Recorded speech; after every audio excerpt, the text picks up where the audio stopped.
Ninja training area, we have a bag with supplies to make several different things.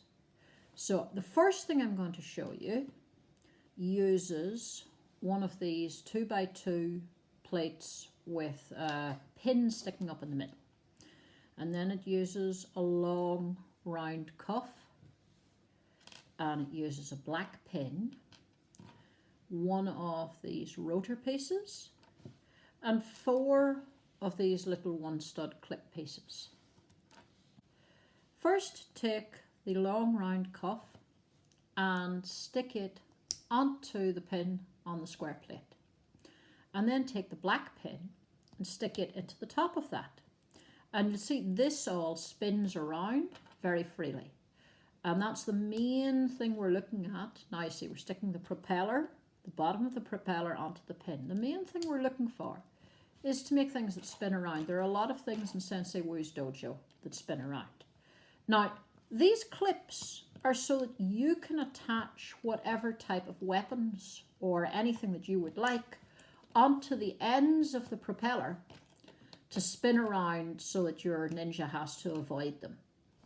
You don't have to use the clips. You could, if you have things that will stick directly onto the studs that will stick out, you can use them. But the clips are in the kit to give you a chance to put on the handles of weapons at the end of the propeller. And there's enough supplies in that bag to make this exact piece twice if you want to, or you can see what else you can design. Now, the other thing that there are supplies for in the bag is an even smaller, simpler setup.